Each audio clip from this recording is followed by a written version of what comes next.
So welcome everyone to the jumble sentence module, also known as rearrangement. इसमें हमारा basically sentences रहते हैं, उसको हमें correct order में 4 या 5 sentence questions रहते हैं, उसमें 4 या 5 sentences होते हैं, उनको हमें correct order में arrange करना होता है. So also known as rearrangement and carries a lot of weightage in the SSC GST examination.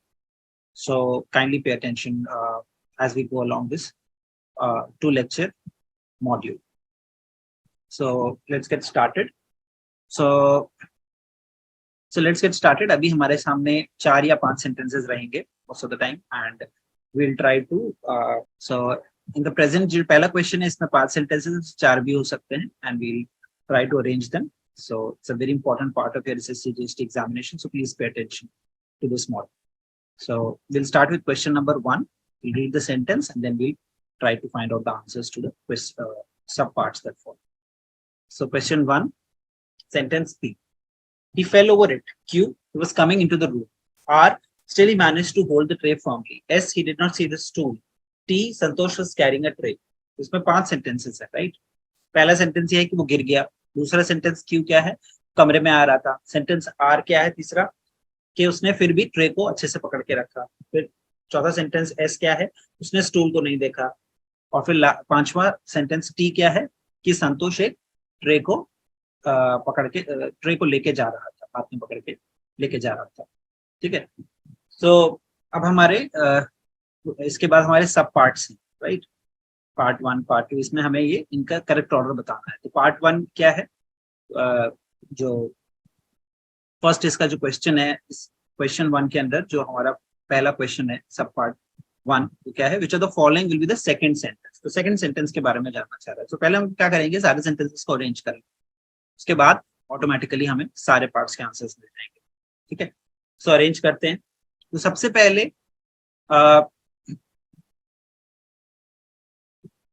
पहले हम ये बोलना चाहते हैं कि सबसे पहले संतोष को हम इंट्रोड्यूस करते हैं कि संतोष आ रहा. देखिए कोई भी sentence P Q R S में से कोई किसी में भी सब में ही यूज हुआ है.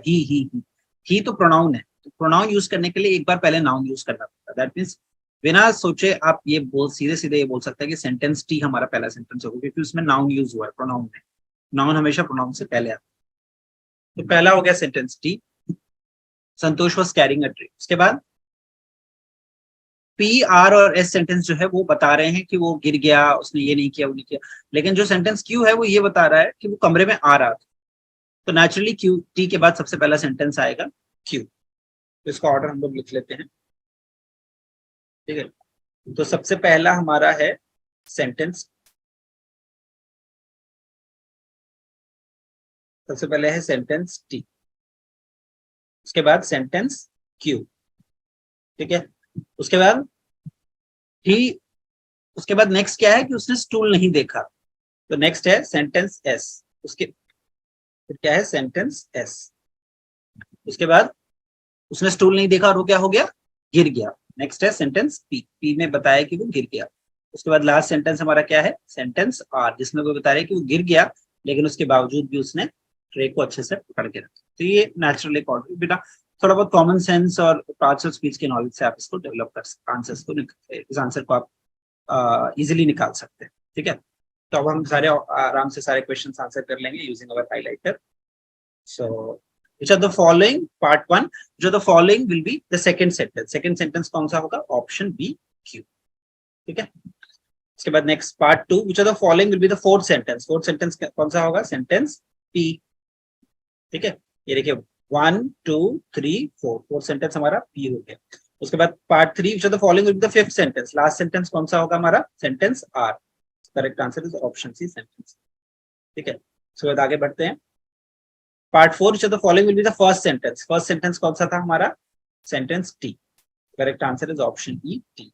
उसके बाद part 5 and last part, the following will be the third sentence कौन सा है हमारा? Sentence S. So correct answer is option B.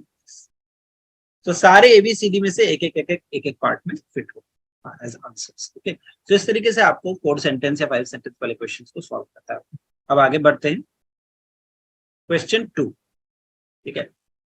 तो इसमें भी 4 सेंटेंस है हमारे. जैसे लास्ट टाइम हमारे कितने सेंटेंस थे? 5 सेंटेंस थे। इसमें हमारे कितने सेंटेंस, इसमें भी 5 है, लेकिन इसमें एक सेंटेंस पहले से फिक्स्ड है कि वो स्टार्टिंग में है। क्वेश्चन 2 में देखिए, द इन्वेजन ऑफ इंडिया, ये हमारा फिक्स्ड है। इसके बाद हमारे 4 सेंटेंसेस है, उसको हमें अरेंज करना है। ठीक है, तो चलिए शुरू करते हैं। The invasion of India, question 2, the invasion of India, sentence P is more interesting than any other episode of early Indian history. Sentence Q, to most European readers. Sentence R, by Alexander the Great of Macedonia. Sentence S, which occurred during the rule of the Nandas. ठीक है, तो इसमें सबसे पहले the invasion of India तो fixed है, मतलब भारत के ऊपर जो आक्रमण किया गया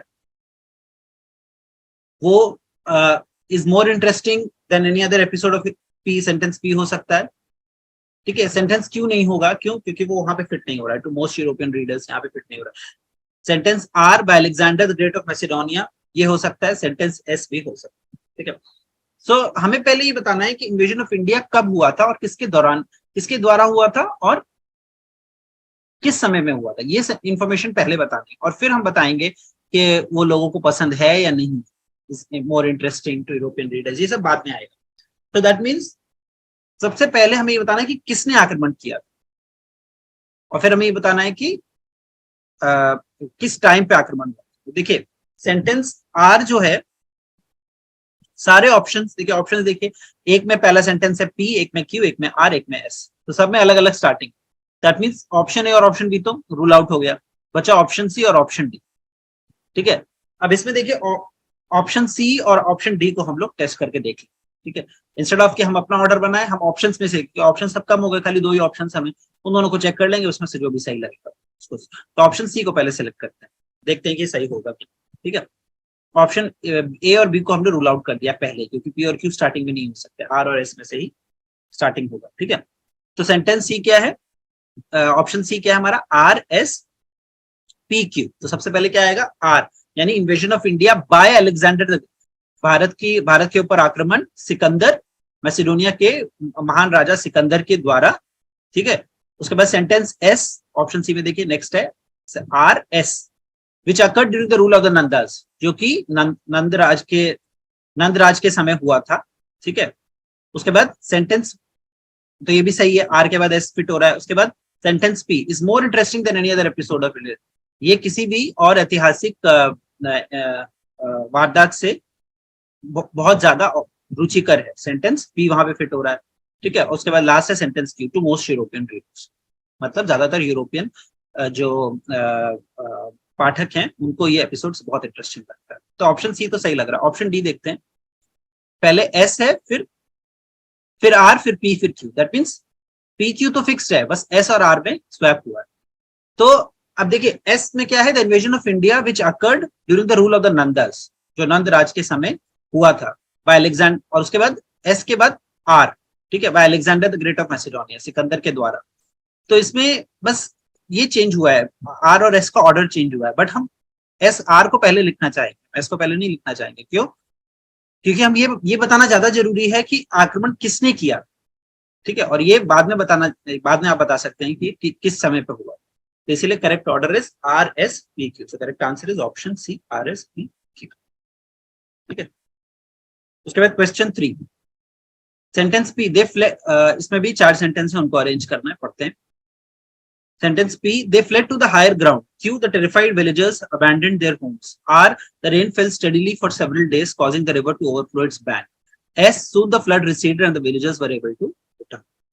ठीक है, so इसमें देखिए P Q, ठीक है, P Q तो P Q और S पहले नहीं आ सकते। क्यों? क्योंकि P में बता रहे हैं कि वो भाग गए, और Q में बता रहे हैं कि उन्होंने अपना घर छोड़ दिया, और S में बता रहे हैं कि वो लोग वापस आ गए। तो ये चीजें स्टार्टिंग में नहीं आ सकती। स्टार्टिंग में आपको क्या बताना है, सेंटेंस आर में जो लिखा है कि बारिश बहुत दिन तक हुई और नदी का वेग बहुत बढ़ गया, नदी में पानी बहुत ज्यादा हो गया, तो इसीलिए सेंटेंस आर पहले आए।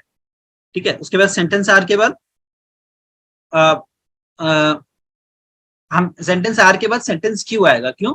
क्योंकि पानी के सेंटेंस आर में बताया कि बहुत बारिश हुई और नदी अपने तटों से पानी जो है ऊपर निकल गया, ये सेंटेंस आर में बताया। और उसके बाद सेंटेंस क्यू आएगा कि ऐसा देख के जो गांव वाले थे वो भयभीत हो गए और उन्होंने अपने घरों का त्याग कर दिया। ठीक है, और उसके बाद आर के बाद क्यू आएगा। क्यू के बाद क्या आएगा, पी, कि वो ऊपर थोड़ा हाइट पे चले, है ना, क्योंकि पानी नीचे से बढ़ रहा था तो वो थोड़ा हाइट पे चले गया, सेंटेंस पी। और फिर लास्ट में एस के थोड़े दिनों बाद जब बारिश कम हुई, बारिश बंद हुई, तो पानी अपने आप पीछे जाने लगा और लोग वापस आ गए। Correct order is R Q P S.